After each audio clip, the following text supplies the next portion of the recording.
Salam şəhidim, salam qürur mənbəyim, canım qardaşım. Bugün necəsən? Məni soruşma. Sənsizliyi sözlə izah etmək çox çətindir. Sənsiz olmağı necə olduğunu doğru düzgün təsvir etməyə sözüm, xəyal gücüm acizdir.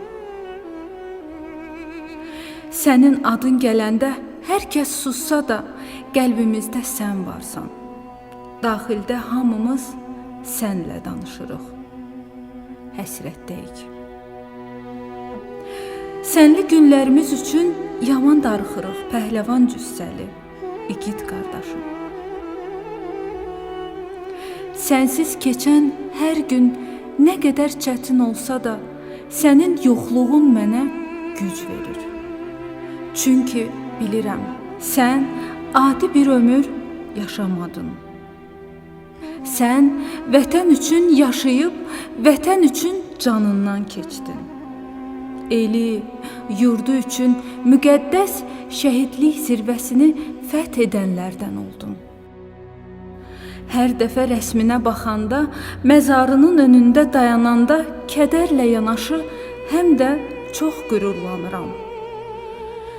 Şəhadətin mənə vətən sevgisinin, torpaqlarımızın azadlığının və bütövlüyünün təkcə candan yox, hər şeydən üstün tutulduğunun bariz nümunəsi oldu. Sən torpaqlarımızın azad edilməsi uğrunda döyüşlərə bir ailənin oğlu kimi qatılsan da, şəhadətinlə bütün xalqın övladı, qəhrəmanı kimi tanındın. Ən yüksək zirvəyə ucaldın. Artıq sən təkcə mənim deyil, sən öz doğma ellərində xoşbəxt yaşayacaq bütün qızların, bütün oğlanların qardaşı, Azərbaycanın övladısan.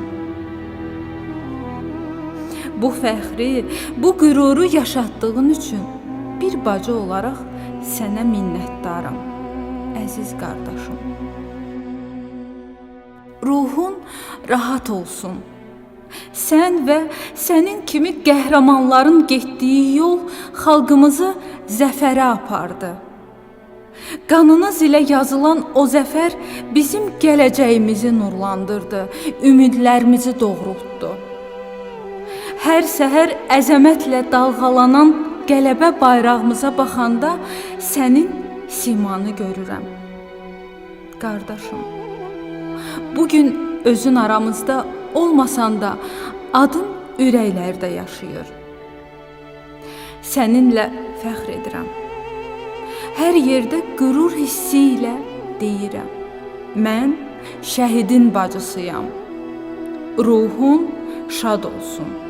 İgidim, şəhidim, canım qardaşım.